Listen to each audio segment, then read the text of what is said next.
A história da Bíblia e dos cristãos. Este documentário traz a incrível história de como a Bíblia foi escrita e traduzida desde Moisés até os dias de hoje. Foi muitas vezes queimada, banida e ridicularizada por décadas, desde a época dos imperadores romanos e monarcas ingleses. Mas a palavra de Deus não pode ser contida. Grandes estudiosos da palavra, tradutores, reformadores, pregadores e escritores, pessoas inspiradas por Deus, lutaram e deram suas próprias vidas para proteger a Bíblia e levar a mensagem de salvação e esperança a todas as pessoas através dos séculos. A Bíblia levou 1.600 anos para ser escrita e 40 autores a escrever em 3 línguas diferentes. A Bíblia começou sendo feita oralmente por Deus e depois escrita por Moisés. Essas pessoas eram ungidas e falaram por Deus. Tudo que foi escrito não foi dado por vontade humana, mas veio da vontade de Deus. Tudo que foi escrito foi dividido em 2 testamentos, reunidos em 66 livros, 39 livros do Velho Testamento e 27 livros no Novo Testamento.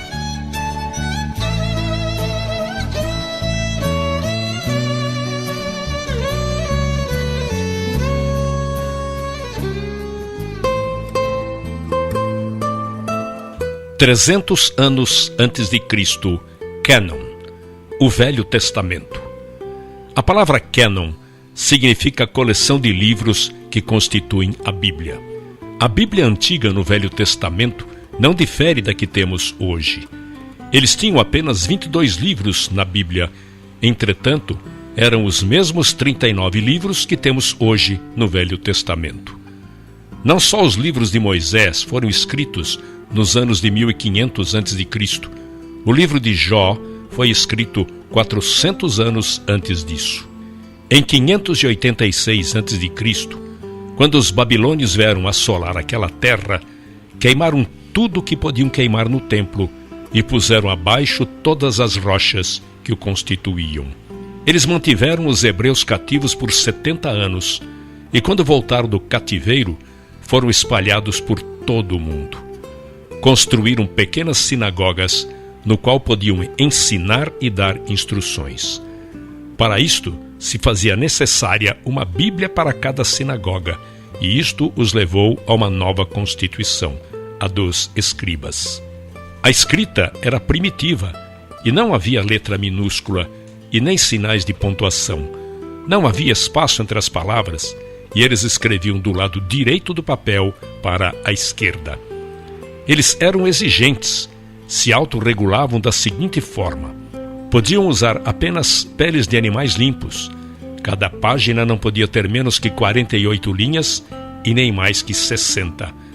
A tinta usada deveria ser preta e de uma receita especial, e deveriam pronunciar cada palavra em voz alta que estava sendo escrita.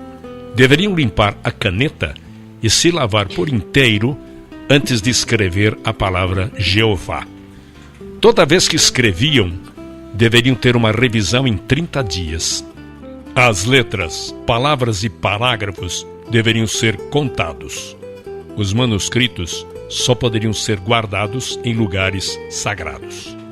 Antes da invenção da imprensa, este processo sacrificante contribuiu para a notável precisão das escrituras quando comparadas com as recentes descobertas arqueológicas. 250 a.C., a influência grega. Quando Alexandre o Grande conquistou o mundo, era uma época de racionalismo filosófico. Haviam estrelas como Platão, Sócrates e Aristóteles.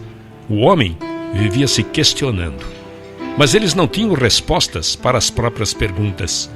Deixavam na mente humana um vácuo, um vazio, algo que precisaria ser preenchido.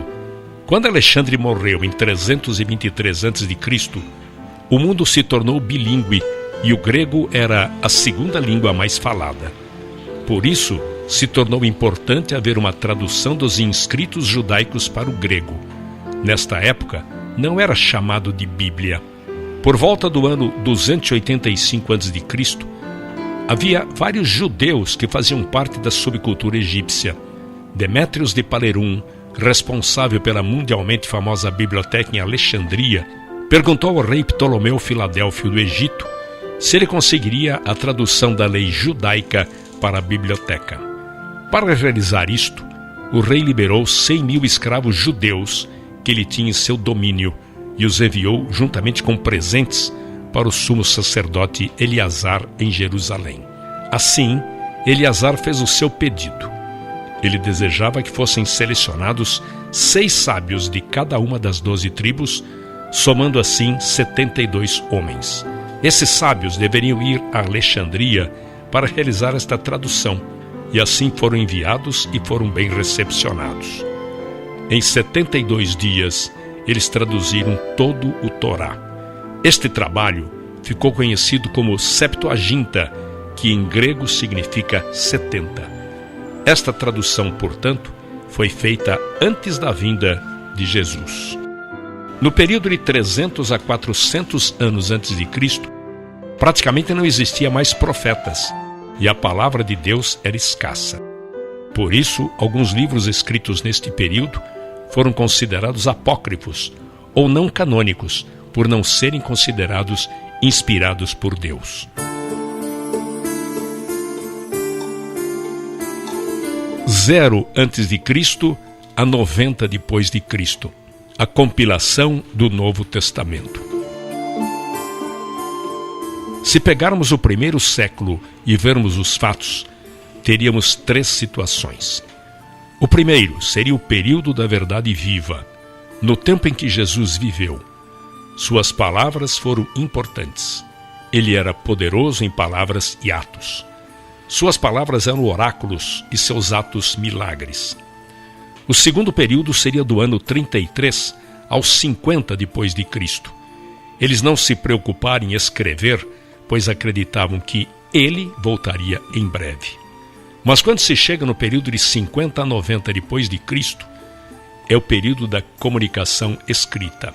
Foi nesta época que certas condições ocorreram que se exigia a escrita de cartas, e estas cartas se tornaram a base do Novo Testamento.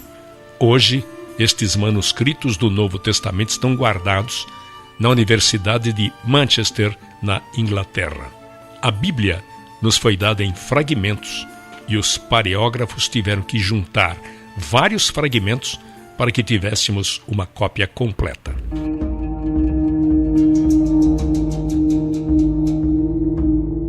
Em 35 depois de Cristo, o primeiro mártir cristão. Havia-se passado 7 anos após a ressurreição de Cristo e um problema surgiu entre as viúvas gregas e hebraicas. Selecionaram 7 homens, nos quais chamaram diáconos. Todos possuíam um nome grego. 2 deles se chamavam Filipe e Estevão. Estevão foi diante do Sinédrio acusando de terem assassinado o Messias e, baseado numa passagem de Isaías, afirmava que Deus não habitava em um único lugar. Levantou ira tanto aos saduceus quanto aos fariseus. Eles o apedrejaram. Ele foi o primeiro mártir. Desde então, muitos cristãos passaram a ser apedrejados e martirizados. 45 a 68 depois de Cristo. Os inscritos de Paulo. Paulo abriu caminho para as igrejas dos gentios. Seu trabalho foi incansável por 30 anos. Escreveu a grande maioria das epístolas do Novo Testamento, muitas delas escritas na prisão. Foi muitas vezes chicoteado e morreu nas mãos do imperador Nero. Pedro foi crucificado, embora não se achasse digno de ser crucificado da mesma maneira que foi Jesus. Tomé morreu queimado na Índia por causa da sua fé. O único apóstolo que escapou do martírio foi João. Todos os outros autores do Novo Testamento ou foram crucificados, mortos pela espada, açoitados, decapitados ou queimados vivos.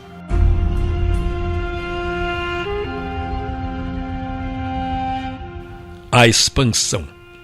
Entre os anos 100 e 450 depois de Cristo, houve uma grande expansão do cristianismo em Roma. Havia em Roma muitas congregações separadas, mais de 40 congregações, encontradas logo após a última perseguição. Nesta época, os cristãos poderiam ser encontrados no Império Romano como na distante Inglaterra. Nesta época, cresciam não só numericamente, mas penetravam verticalmente através de cada segmento social. Nesta época, a igreja primitiva tinha em comum a Bíblia e não sobreviveriam sem ela. De 80 a 303 depois de Cristo, a construção do Coliseu e a perseguição aos cristãos. O Coliseu em Roma começou a ser construído em 72 depois de Cristo pelos Vespasianos e foi concluído pelo seu filho Tito no ano 80 depois de Cristo e era usado principalmente para os sacrifícios dos cristãos. Uma série de 10 perseguições ocorreu contra a igreja. A perseguição romana começou no ano 64 depois de Cristo, ocasionada por Nero. Nero colocou fogo em Roma e culpou os cristãos por isso. Nero os queimara à meia-noite para que servissem de tocha para a cidade.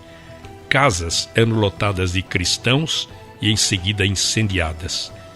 Grupos de 50 eram colocados e amarrados por corda e lançados ao mar. Todas estas ações de Roma eram para acabar com a influência dos cristãos. Existiam 4 razões para as perseguições. Primeiro, era política.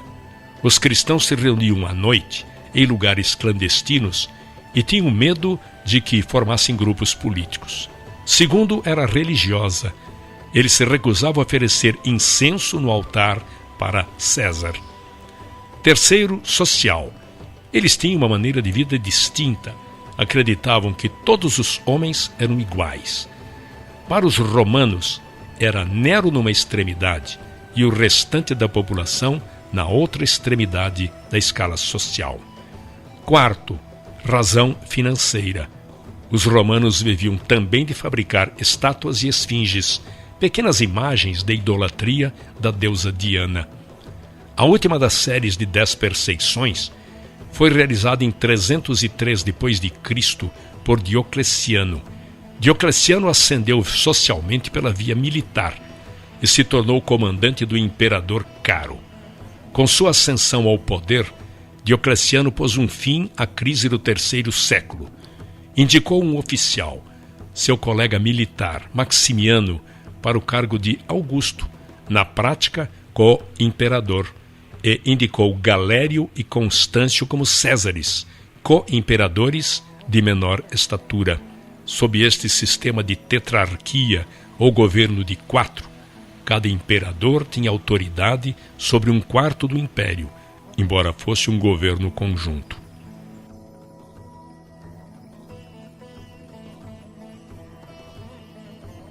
A grande perseguição. A perseguição de Diocleciano foi a última e talvez a mais sangrenta perseguição aos cristãos no Império Romano. Em 303, estes imperadores, os tetrarcas, emitiram uma série de éditos em que revogavam os direitos legais dos cristãos e exigiam que eles cumprissem as práticas religiosas tradicionais. Ele decretava fim de todas as reuniões, deposição de todos os oficiais, o encarceramento de todos aqueles que insistiam com a desobediência. Todos os livros escritos deveriam ser confiscados e queimados. Houve uma grande destruição dos escritos nesta época. Exigiam o sacrifício universal, ordenando a realização de sacrifícios às divindades romanas. Embora as leis voltadas às perseguições estivessem sendo anuladas por diversos imperadores nas épocas subsequentes, o fim das perseguições aos cristãos foi marcado pelo Édito de Milão de Valério Licínio e Constantino. Foram 241 anos de perseguições, mas mesmo diante de tal situação, os cristãos cresciam grandemente.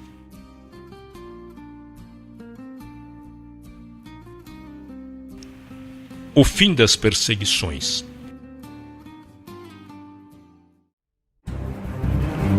Constantino I, ou Constantino o Grande, entrou para a história romana como o primeiro imperador romano a se converter ao cristianismo. Contudo, fica em aberto a seguinte questão: será que ele teria feito isso por pura devoção ou fora uma jogada política?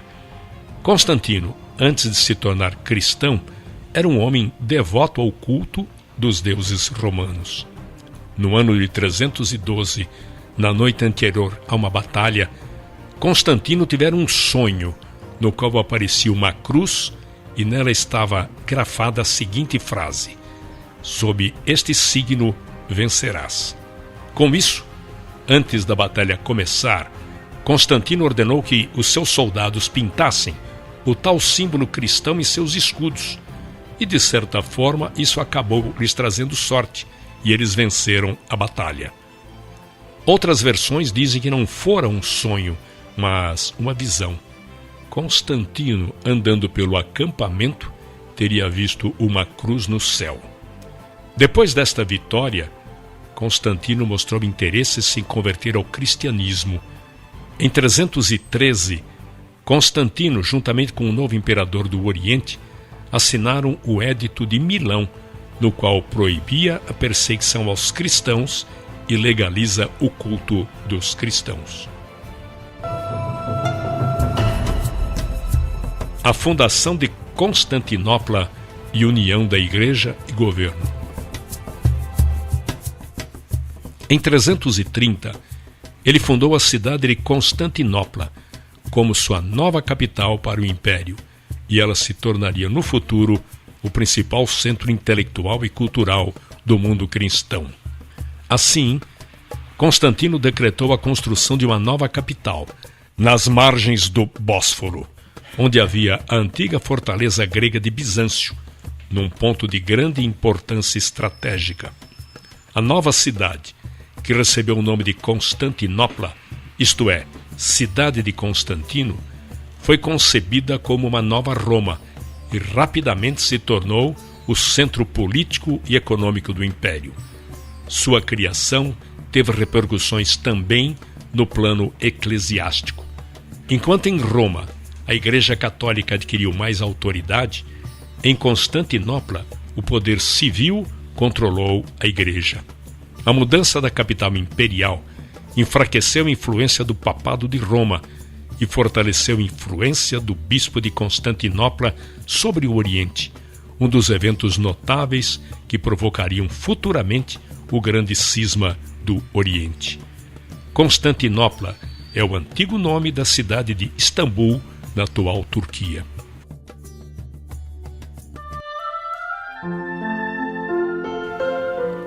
367 a 397 depois de Cristo, a canonização da Bíblia. Foi neste tempo que um grande teólogo da época, Atanásio de Alexandria, iniciou a cruzada por Novo Testamento canonizado. Atanásio foi o 20º arcebispo de Alexandria, como Atanásio I de Alexandria. Seu episcopado durou 45 anos, dos quais 17 ele passou exilado, em 5 ocasiões diferentes e por ordem de 4 diferentes imperadores romanos. A palavra cânon significa régua, quadro de medidas, um nivelador ou pesos ideais para equilibrar uma balança. Em relação à Bíblia, significa a regra usada para determinar se um certo livro poderia ser medido satisfatoriamente de acordo com um padrão. A palavra foi primeiramente utilizada por Atanásio no século IV. Em 367 d.C., Atanásio listou pela primeira vez nos registros da história os 27 livros do Novo Testamento. Em 397 d.C., o Concílio de Cartago deu a primeira aprovação oficial para os 27 livros do Novo Testamento. A Bíblia se tornara completa. 405 d.C., a Bíblia Vulgata.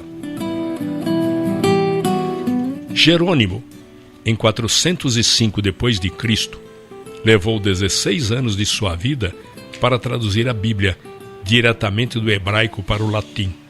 Seus pais eram cristãos e enviou Jerônimo a Roma para estudar filosofia.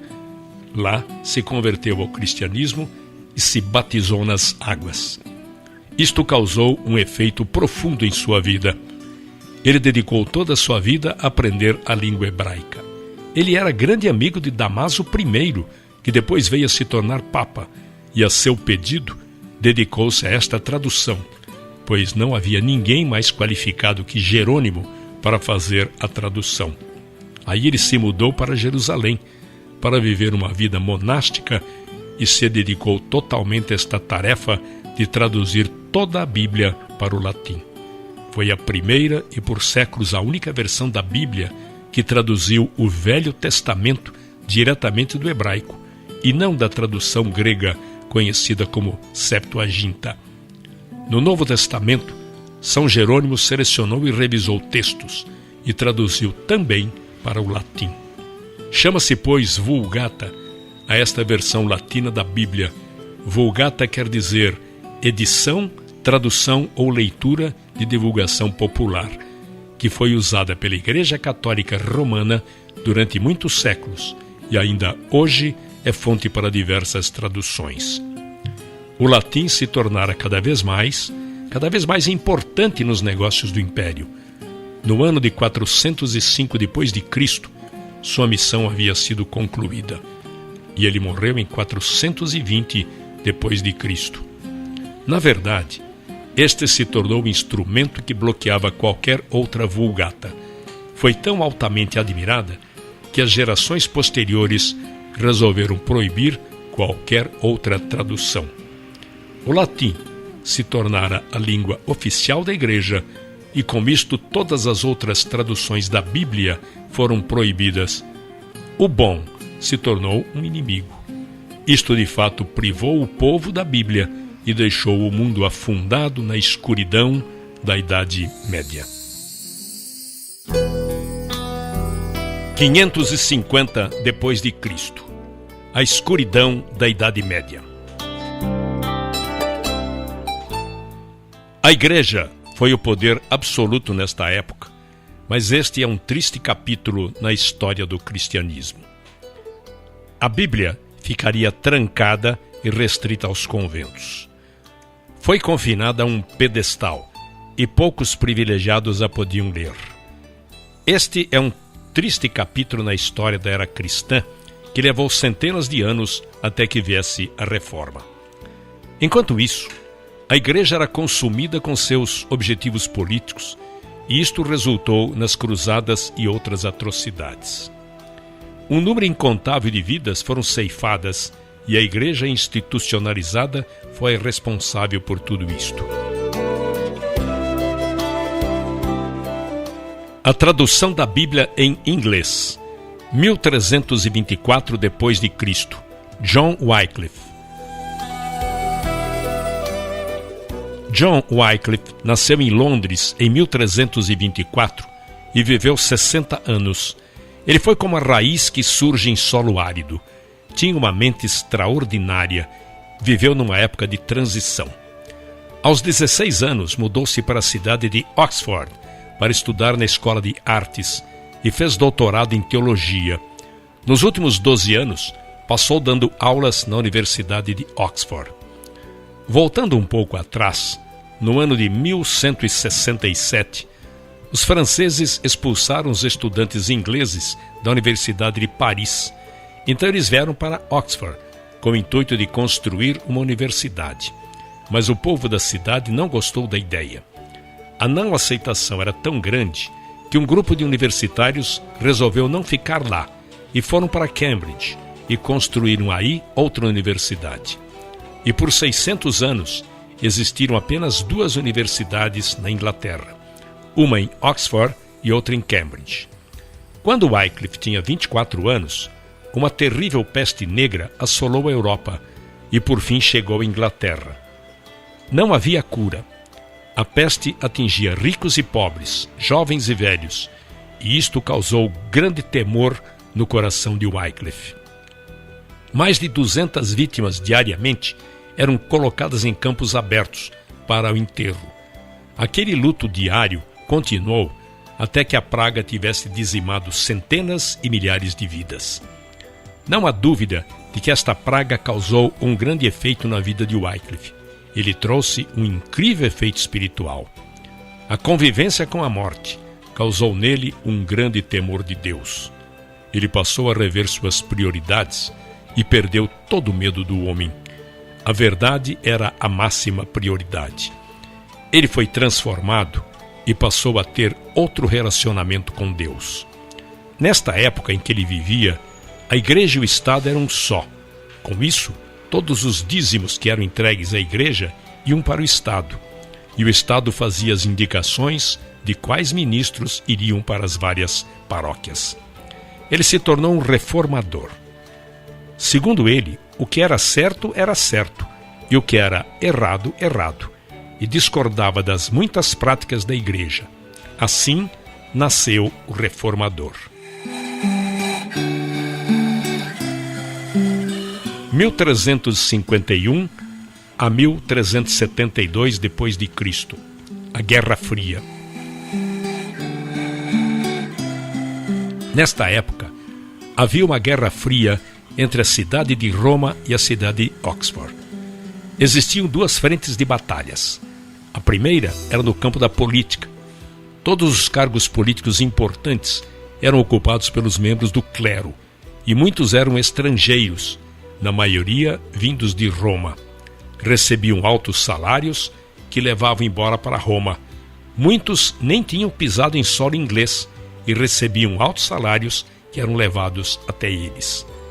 A situação se tornou muito mais ofensiva e se complicou ainda mais quando os franceses passaram a ser selecionados para estes cargos na Inglaterra. Não podemos esquecer que, historicamente, neste período, a Inglaterra estava envolvida numa guerra de 100 anos com a França. Por esta razão, o parlamento inglês aprovou 2 estatutos importantes. Primeiro, defendia que qualquer compromisso da igreja estrangeira dentro do reino inglês teria que obter a aprovação do rei. A segunda lei impedia que qualquer tribunal estrangeiro pudesse proferir penalidades ou juízo para qualquer inglês. Também invalidava qualquer mandado judicial a um cidadão para comparecer em tribunal estrangeiro, exceto se tivesse permissão do parlamento inglês.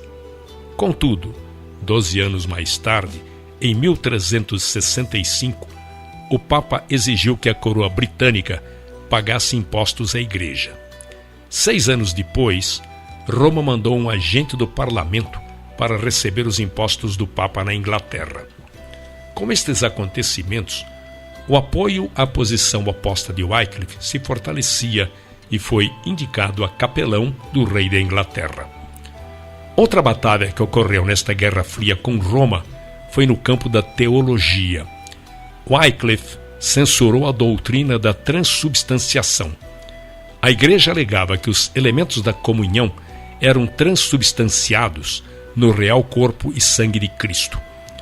A investigação neste assunto levou à morte muitos homens nobres, que foram queimados até 125 anos depois, por causa da oposição a esta doutrina.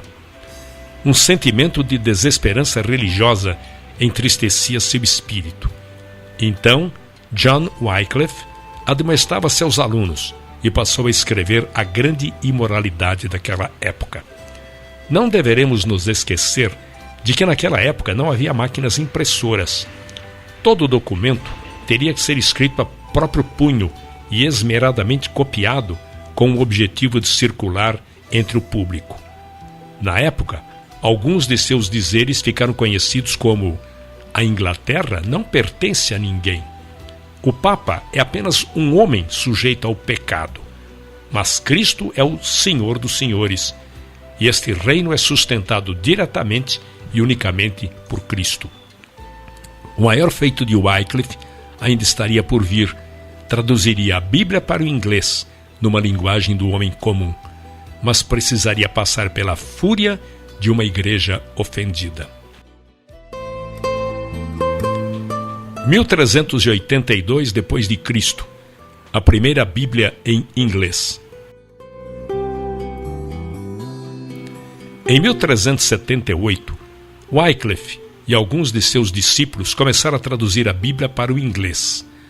É impossível estimar o valor desta obra notável.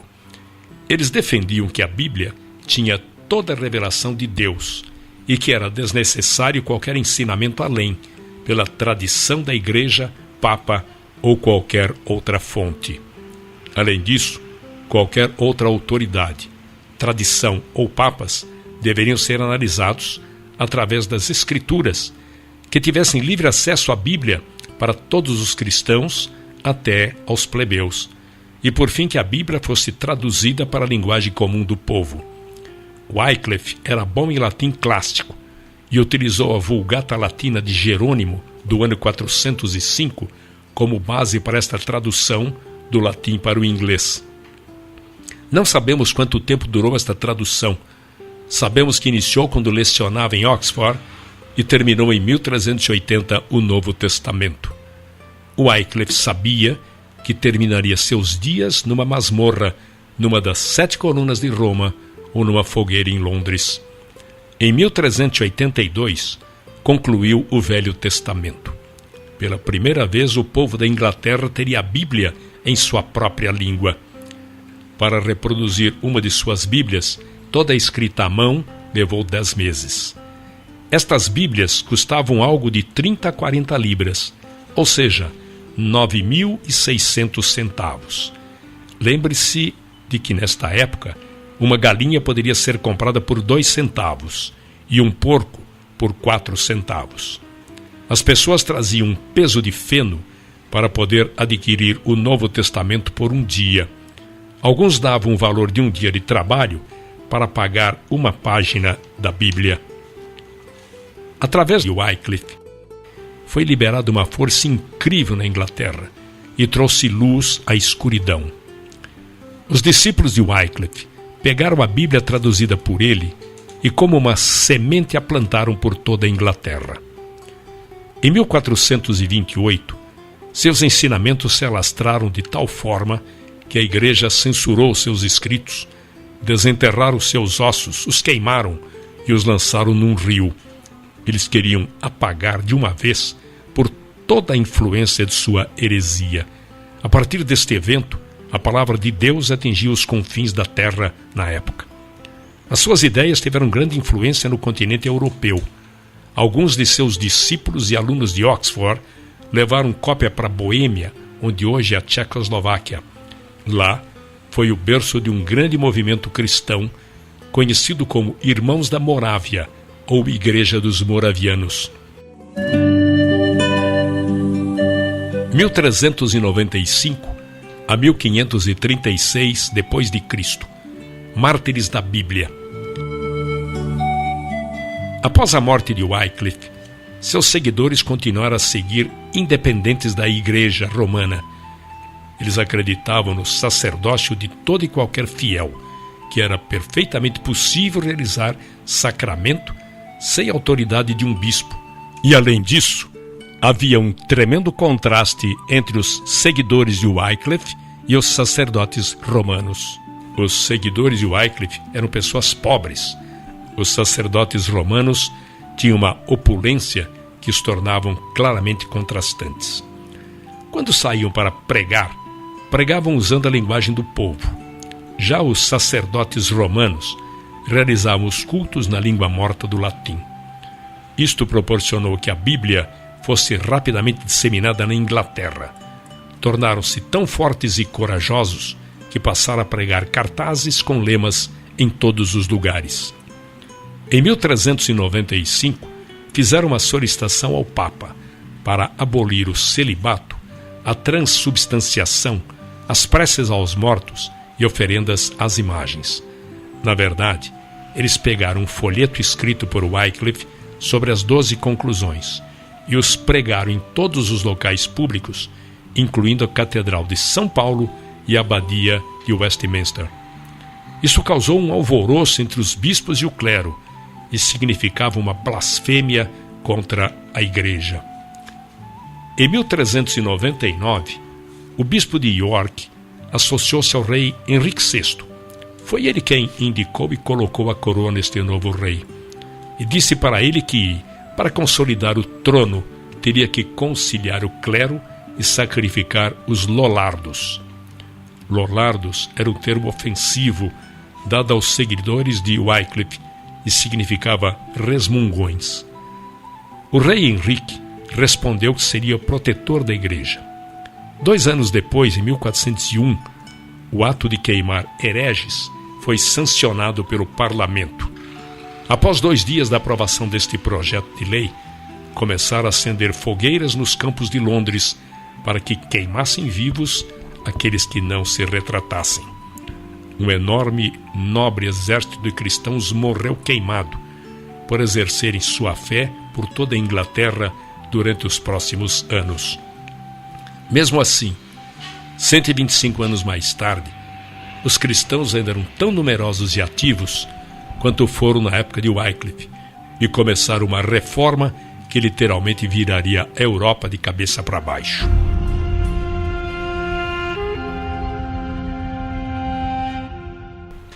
Em 1456 depois de Cristo, fim da Idade Média. O fim da Idade Média e o início do Renascimento são os marcos desse período. Politicamente, houve a queda de Roma e Constantinopla, a descoberta da América em 1492. Religiosamente, um marco foi a conversão de Constantino e a publicação de um Novo Testamento em grego.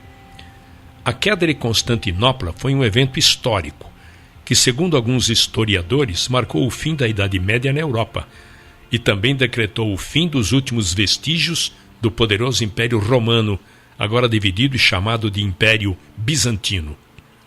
A conquista da capital Constantinopla pelo Império Otomano, sob o comando do sultão Maomé II, ocorreu em 29 de maio de 1453. A cidade de Constantinopla foi renomeada oficialmente para Istambul pela República da Turquia em 1930. Apenas 3 anos após a queda de Constantinopla, a primeira Bíblia foi impressa em Mayence, na Alemanha, em 15 de agosto de 1456. E o responsável por isso foi um homem chamado Johannes Gutenberg. Este foi um grande marco na história da humanidade, pois durante milênios a escrita restringia-se a modos de réplicas muito limitadas, como os papiros egípcios, os ideogramas chineses, cujo acesso era restrito a pequenos grupos de pessoas, geralmente escribas. O primeiro livro publicado por Gutenberg foi a Bíblia. Já não era necessário copiar à mão, palavra por palavra, como se fazia até então.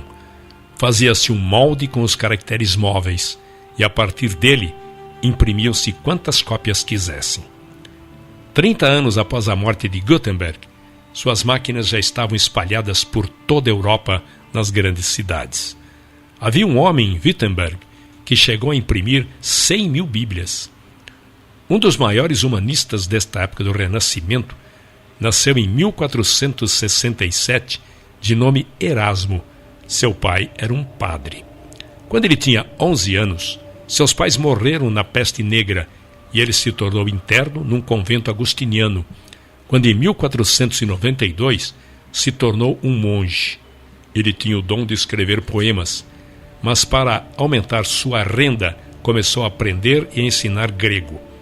O grego havia se tornado uma importante língua entre os humanistas daquela época. Ele estudou grego em Oxford, onde conheceu Thomas More, futuro chanceler da Inglaterra. Erasmo se tornou muito popular devido à sua literatura. Foi, num sentido, o centro do movimento literário do seu tempo. Ele se correspondeu com mais de 500 homens de grande importância no mundo político e do pensamento. Escreveu o Manual do Cristão Militante, obra mundialmente conhecida e que serviu de incentivo e apoio para os reformistas da época. Outra obra conhecida foi O Elogio da Loucura. Eram obras que expressavam uma análise da igreja no seu tempo. Os seus escritos alimentavam o que posteriormente dividiria a igreja. A mais importante obra que escreveu em toda a sua vida foi a tradução da Bíblia do latim para o grego. Foi no ano de 1516.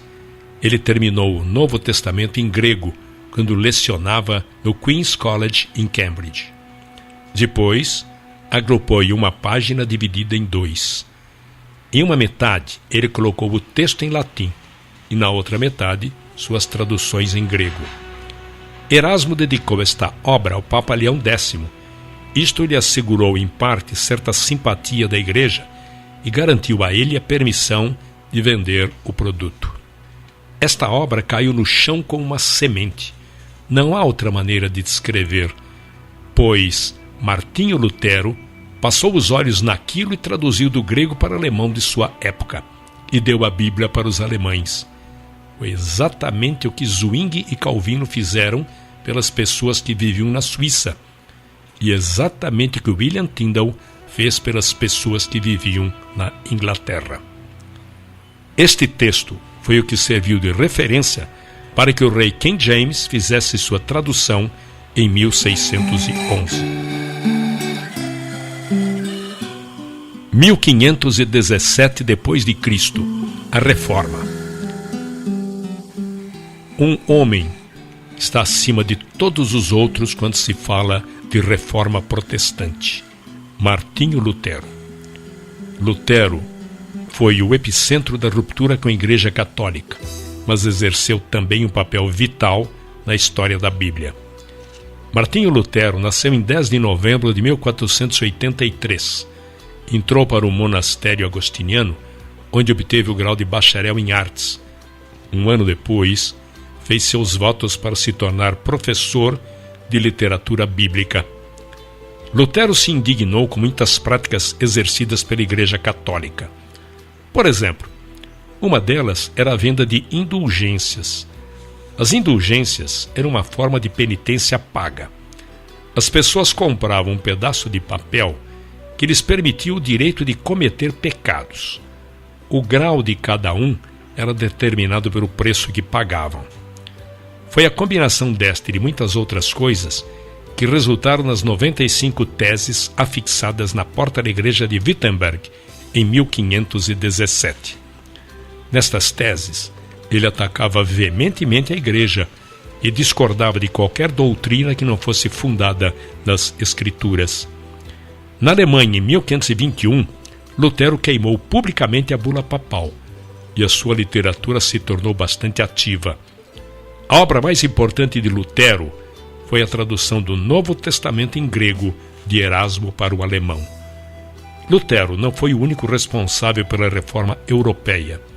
João Calvino foi o responsável por traduzir a Bíblia para o povo da Suíça.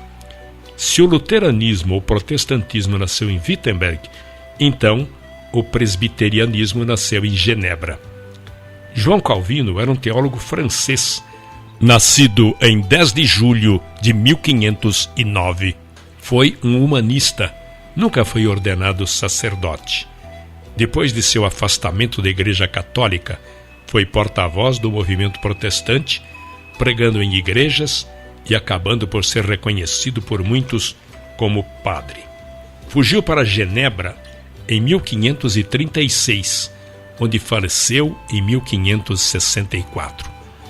Genebra tornou-se definitivamente um centro do protestantismo europeu, e João Calvino permanece até hoje uma figura central na história da cidade e da Suíça.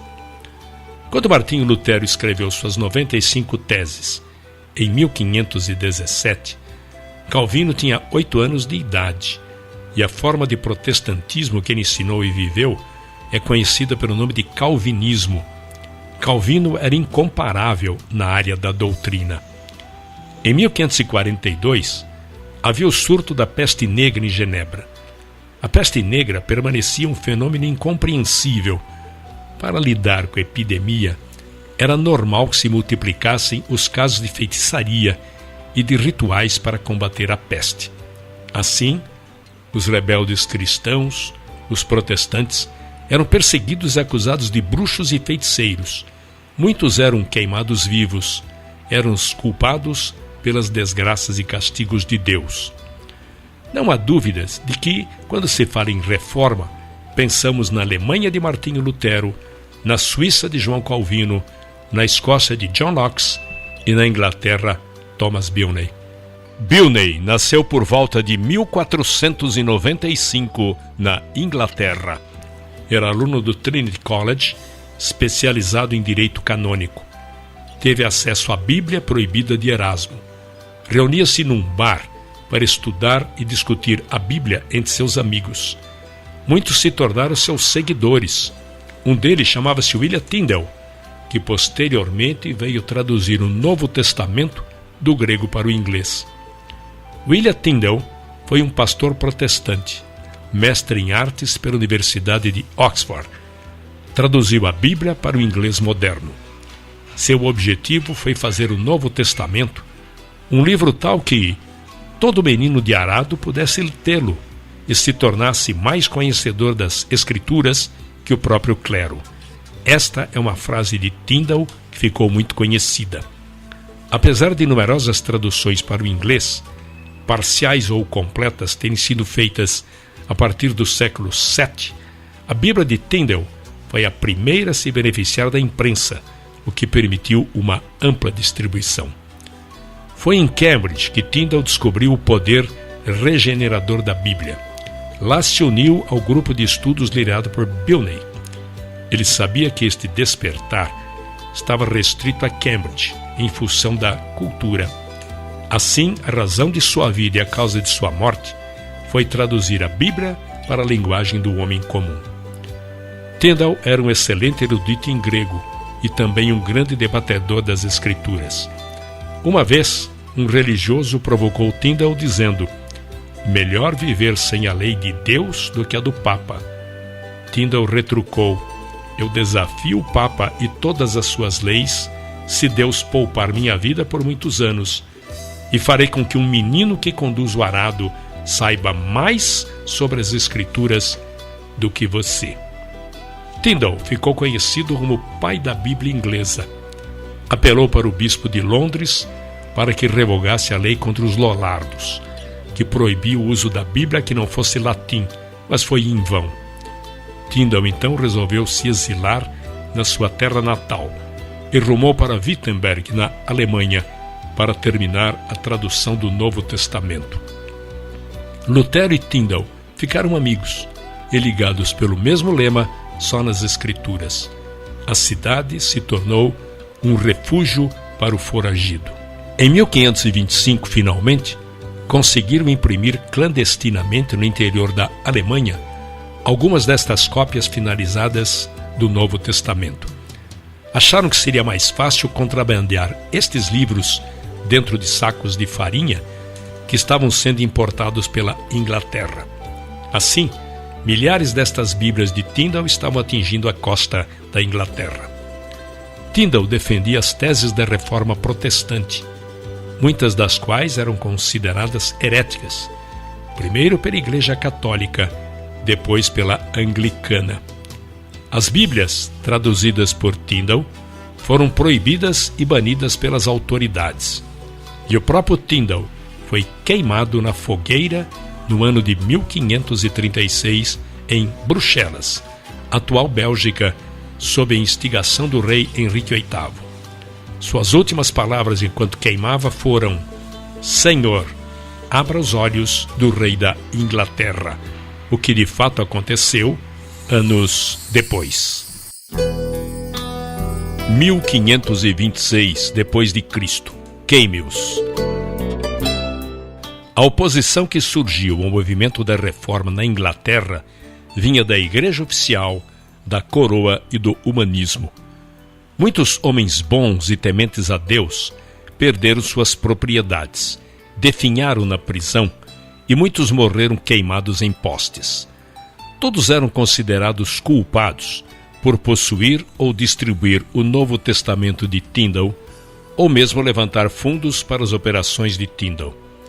Em 1532, Smithfield era o lugar ou campo escolhido na Inglaterra onde as pessoas eram levadas e queimadas em praças públicas por crimes religiosos. Multidões de pessoas foram sacrificadas, submetidas à dor. Eram humanos como nós. Seus ossos eram frágeis. Muitos eram fortes, outros caíam no desespero. Alguns deles não eram levados contra a vontade. Eles se conformavam com esta provação e faziam porque tinham convicções fincadas como lança de aço em suas almas, que não permitiam que se curvassem as pressões. Alguns eram homens fortes, robustos e valentes. Outros eram mulheres e crianças fracas, frágeis e sensíveis. Mas todos eles foram heróis. 1534 d.C., o rei, chefe supremo da Igreja na Inglaterra. A influência do rei Henrique VIII na reforma e na história da Bíblia. O rei Henrique VIII casou-se com Catarina de Aragão e tiveram 6 filhos, mas apenas uma menina sobreviveu à infância. Esta filha ficou conhecida como Maria, a Sanguinária. O rei culpou Catarina pelo fracasso em lhe proporcionar um filho. Apaixonou-se por uma fina moça protestante chamada Ana Bolena, a qual não tinha intenção de se tornar sua amante. Devido à sua firmeza moral, o rei lhe propôs casamento, mas o divórcio dele não havia se concretizado. O Papa, por várias razões políticas, não lhe concedeu o divórcio. Então, o rei, aborrecido por não obter o divórcio, substituiu o arcebispo por Sir Thomas More. Em 1534, o parlamento sancionou uma lei designando o rei supremo chefe da igreja na Inglaterra. O arcebispo Thomas More, não concordando com isto, foi preso e posteriormente executado. Um homem chamado Thomas Cranmer foi consagrado arcebispo de Canterbury. Foi ele quem decretou nulo o casamento com Catarina de Aragão e em 1535 coroou Ana Bolena como rainha e se tornou padrinho de sua filha, a futura rainha Elizabeth. 1536 d.C. Senhor, abra os olhos do rei da Inglaterra. Quando o Novo Testamento de Tyndale atingiu a Inglaterra, caçadores de recompensa viajavam por toda a Inglaterra procurando as cópias de Tyndale para queimá-las, mas sem sucesso. Tyndale começou a tradução do Velho Testamento, mais tarde mudou-se para Antuérpia, na Bélgica. Aprendeu a viver como fugitivo e a vagar feito um errante de cidade em cidade. Usou vários disfarces, mas o que o ajudou muito foi o fato de falar 7 línguas com tamanha fluência que era impossível determinar qual sua língua nativa. Quando vivia na Antuérpia, Henry Philip, tornando-se seu amigo, delatou a sua identidade. Ele foi capturado e preso num castelo na Bélgica. Foi culpado de sacrilégio e em 6 de outubro de 1536 foi levado para ser executado. Quando o levaram para o poste em que seria queimado vivo, havia 2 buracos no poste, por onde um pedaço de arame seria passado. Envolveria seu pescoço, porque de acordo com a corte, ele deveria ser estrangulado ao mesmo tempo que fosse queimado. E quando o executor passava o arame em volta de sua garganta, ele fez esta última declaração pública registrada, e foi em forma de prece: Senhor, abra os olhos do rei da Inglaterra. A sua voz foi sufocada, queimaram seu corpo e destruíram sua propriedade, queimando cada Bíblia que era encontrada. Embora apenas um exemplar da sua primeira edição do Novo Testamento tenha sobrevivido ao Holocausto Bíblico, seu empenho inspirou milhares. Suas prioridades deram orientação ao movimento da Reforma, e sua tradução influenciou cada nova edição, até que sua obra, 90% inalterada, se tornou o livro mais vendido de todos os tempos, a versão King James de 1611. Após a morte de Tyndale, a Bíblia inglesa foi considerada um livro proibido.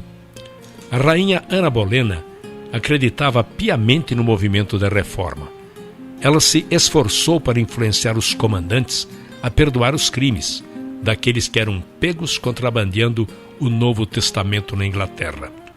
Ela recebeu um exemplar da Bíblia de Tyndale, que está até o dia de hoje no Museu Britânico. Entretanto, o rei Henrique VIII se apaixonou novamente por uma moça chamada Joanna Seymour. O rei aproveitou uma oportunidade para acusar Ana de adultério e mandou prender Ana numa masmorra. Foi condenada à morte e executada, decapitando sua cabeça com um golpe de machado.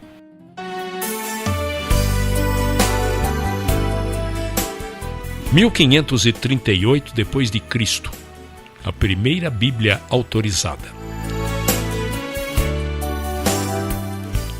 Embora Tyndale não tenha concluído a tradução do Velho Testamento, John Roger, com a alcunha de Thomas Matthews, concluiu o trabalho.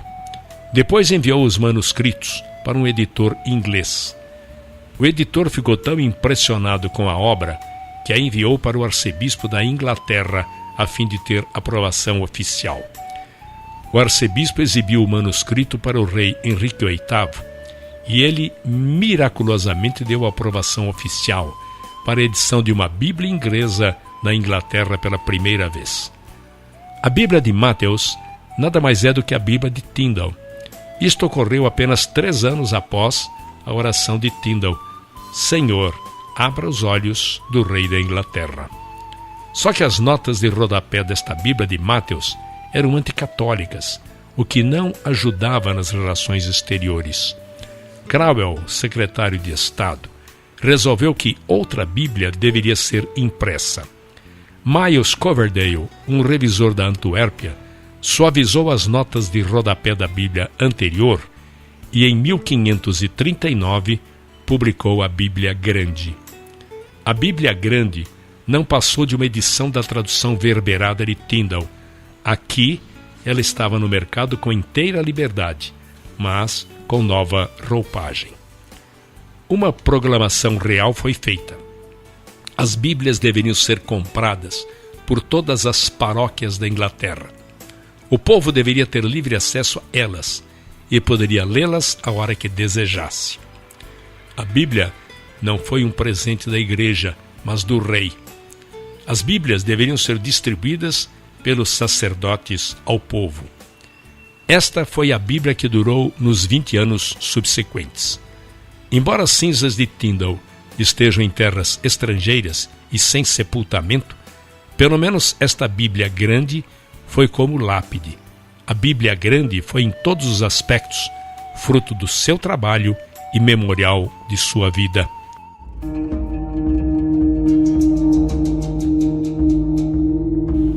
A ira de Maria Sanguinária.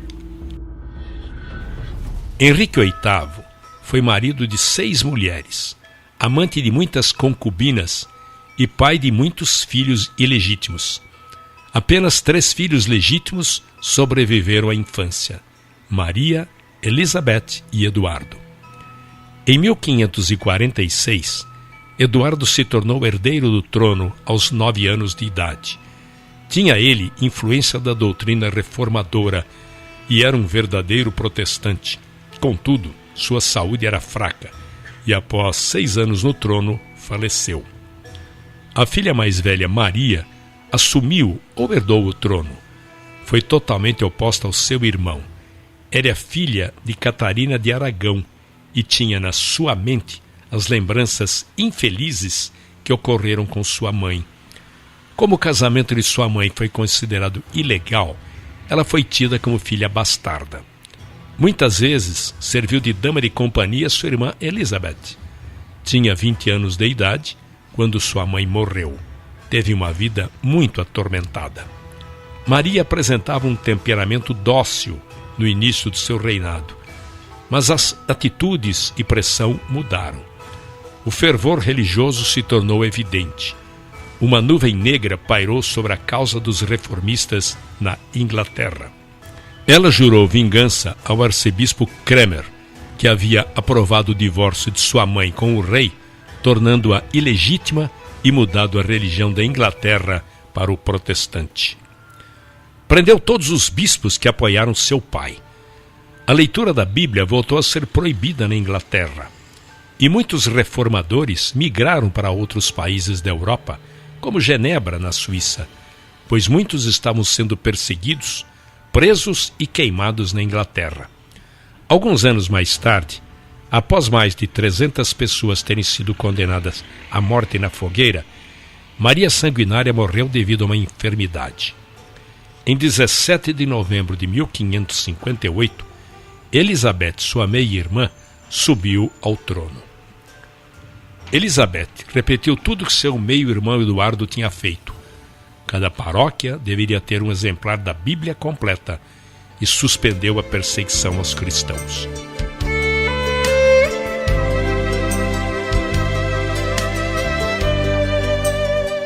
Em 1557 a 1586 depois de Cristo. A tradução pelo Comitê. Na época do reinado de Maria Sanguinária, os reformadores de Genebra se dedicaram a realizar outra tradução da Bíblia para o inglês. Ela foi concluída em 1560 e chamada de a Bíblia de Genebra. Foi uma Bíblia singular, a primeira elaborada por um grupo ou comitê, ao invés de um só indivíduo. O grupo incluía John Knox, Miles Coverdale, William Hitzer, entre outros menos conhecidos. Estes homens tiveram acesso a João Calvino quando precisavam de colaborações importantes. Dispunham de uma fonte de consulta maior que a disponibilizada a qualquer outro tradutor. Trabalharam meticulosamente cada detalhe. Seus métodos de tradução foram adotados posteriormente pelos eruditos que trabalharam na versão do rei James. Embora nunca tenha sido sancionada para uso público na Inglaterra, tornou-se rapidamente uma Bíblia popular devido ao tamanho pequeno. Tornou-se a Bíblia dos Puritanos e foi adotada pelo exército de Cromwell. Em 1559, Elizabeth, agora rainha, nomeou Matthew Park como arcebispo de Canterbury. Ele era professor da faculdade de Corpus Christi em Cambridge e, graças à sua insistência, surgiria uma nova Bíblia inglesa. Ela foi chamada de a quarta revisão da Bíblia de Tyndale.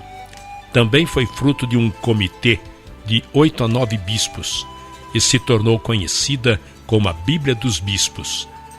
Achava-se que ela seria necessária devido à crescente busca pela Bíblia de Genebra. Na verdade, a Bíblia de Genebra estava tomando lugar na versão autorizada, que era a Bíblia Grande, e em segundo lugar, diminuía a autoridade dos bispos. Quando a rainha Elizabeth assumiu o trono e os reformadores voltaram a viver na Inglaterra, um movimento chamado Puritanismo teve início, resultado da influência de Calvino. O resultado foi a busca de uma nova maneira de administrar a igreja, pois estavam derrubando o respeito que as pessoas deviam ao clero. Então, o arcebispo Matthew Park achava que esta nova tradução poderia restaurar o seu prestígio. Esta tradução seguiu a Bíblia Grande nas partes históricas, e os livros proféticos carregavam a nítida influência da Bíblia de Genebra. Era onerosa e pesada. Seus termos eclesiásticos não eram apropriados ao homem comum. A Bíblia dos Bispos durou 40 anos, teve 20 edições, e foi considerada a mais fraca de todas as Bíblias. –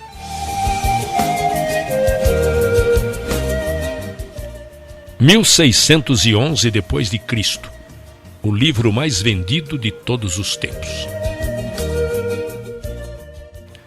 Elizabeth morreu, e como não deixou filhos, Jaime VI da Escócia, filho de Maria Stuart, se tornou herdeiro do trono inglês.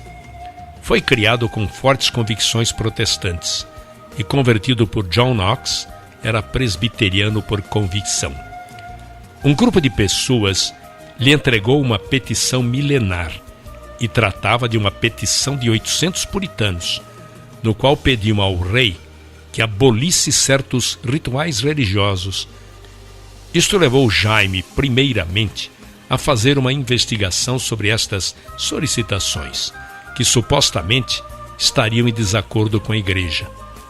Em 1604, o Dr. John Reynolds, líder do grupo puritano, alegou que a existência da Bíblia dos bispos era a confirmação da inferioridade de outras traduções, quando comparada com a edição de Genebra.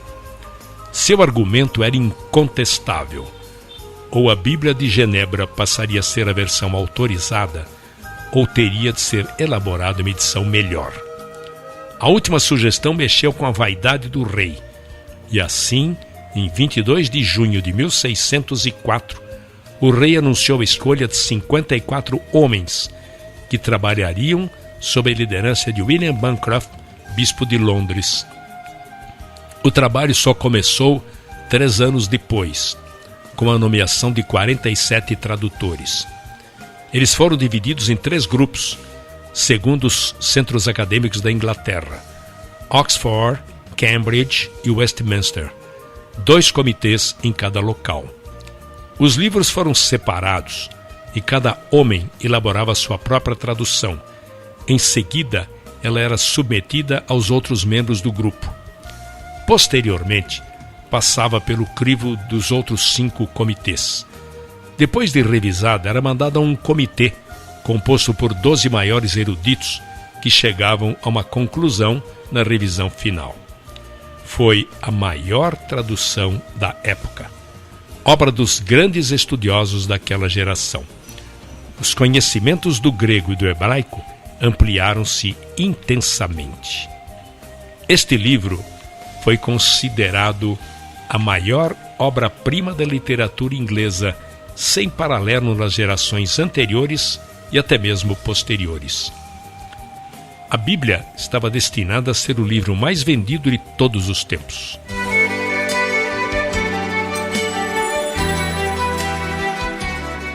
1580 a 1620 depois de Cristo, os peregrinos.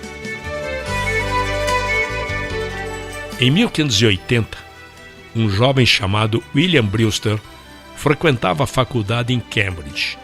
Adotou a doutrina dos puritanos. Brewster desempenhou papel fundamental na formação de uma nova colônia que formaria uma nação. William Brewster se tornou amigo de outro jovem cujo nome era William Bradford. Em 1602, eles andavam 19 quilômetros até um vilarejo chamado Gainsborough para louvar a Igreja Separatista. A congregação se considerava uma instituição independente e distinta que deveria somente prestar contas a si mesma. Esta posição lhes custou a perseguição do Estado. Brewster, entre muitos congregados, seguiu para Amsterdã como exilado. Lá, Brewster se tornou médico. Nesta época, a Holanda era famosa pela tolerância religiosa e atraiu muitos grupos religiosos perseguidos. Lá se tornaram pessoas honestas, trabalhadoras e escrupulosas. Chegaram ao número de 100 pessoas. Como eram pessoas simples, solicitaram permissão para morar a 56 quilômetros da cidade de Leiden e fazer uma colônia entre eles. A permissão foi dada e permaneceram neste vilarejo próximo a Leiden pelos 11 anos seguintes. Foram modelo de caráter, chegaram ao número de 300. No decorrer do tempo, ficou evidente que teriam de se mudar mais uma vez. Eram muitos os fatores. Era difícil ganhar a vida nesse novo mercado. Os jovens estavam se alistando no exército dos Países Baixos e alguns cedendo às tentações da cidade. Pelo fato de serem uma minoria, corriam o risco de serem absorvidos pela comunidade. Para completar, a perseguição estava começando a alcançá-los. 2 livros escritos pelos peregrinos chegaram à Inglaterra e Jaime I queria levá-los a julgamento. Todas estas circunstâncias contribuíram para a escolha da nova terra. Existia um movimento de incentivo à migração, onde eles teriam direito sobre uma extensão de terra obtidos da London Company com direito à autonomia. Um grupo da Inglaterra se uniria a este grupo de Leiden na Holanda e cruzaria o Atlântico em 2 barcos, uma pinaça chamada Speedwell e um barco de 180 toneladas chamada Mayflower. A jornada ao Novo Mundo teve início em 5 de agosto de 1620. Devido às grandes turbulências e problemas que enfrentaram na viagem, 18 passageiros resolveram interromper a migração para a nova terra e retornaram. Foi resolvido que todos os que seguiriam dali para frente fariam num único barco, no Mayflower. 180 pessoas da igreja de Amsterdã migraram para Virgínia, nos Estados Unidos, em março de 1619, mas apenas 50 chegaram ao seu destino. O excesso de passageiros, as tempestades e as doenças fizeram com que esta viagem quase se tornasse uma tragédia. O Mayflower parou na enseada de Plymouth, em Collins Hill, em 1620. É interessante notar que a Bíblia que os peregrinos trouxeram para a Nova Terra não foi a versão Rei James, mas preferiram a Bíblia de Genebra. Foi das palavras desta Bíblia que tiraram determinação e força. A Bíblia foi o sustentáculo nos momentos de grandes dificuldades, e muitas dificuldades ainda estariam por vir. Devido ao rigor do inverno, os atrasos da viagem e as fúrias das tempestades que enfrentaram para atravessar o Oceano Atlântico enfraqueceram-nos de tal maneira que chegaram totalmente despreparados para o que os aguardavam. Os meses de janeiro e fevereiro foram especialmente difíceis. Conta-se que no fim de fevereiro, 31 pessoas haviam morrido, na maioria mulheres. A doença se abateu de tal forma sobre eles que a primeira casa que construíram foi transformada num hospital. Mesmo assim, tiveram problemas, porque os doentes eram em maior número do que as pessoas que teriam condições de cuidar deles. Em meados de março, o inverno rigoroso chegara ao fim. Estabeleceram uma colônia em Portugal. Havia um índio que falava fluentemente o inglês. Seu nome era San Josete. E lhes forneceu muitas informações sobre a terra.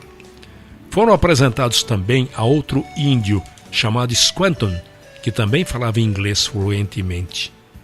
Este foi um nativo que havia sido capturado e vendido na Espanha, que conseguiu fugir para a Inglaterra e da Inglaterra conseguiu voltar para sua terra natal. Era o único sobrevivente da sua tribo. Apresentaram também outro líder nativo chamado Massasoit, que estava acompanhado por 60 de seus homens. O resultado foi um acordo de paz assinado entre eles que duraria pelos 50 anos seguintes. Posteriormente, o lugar onde se estabeleceram foi Plymouth Rock. Estes bravos e corajosos peregrinos, do jeito que puderam, se tornaram as sementes de uma nova nação. É preciso destacar que eles eram homens de carne e osso como nós. Sacrificaram seus bens, sofreram privações, resistiram aos sofrimentos, tudo por um propósito supremo. Eles queriam a liberdade de louvar e seguir a Deus. A fonte de suas forças foi um livro, a Bíblia Sagrada, e eles a colocaram em primeiro lugar em todas as questões, na fé e na prática.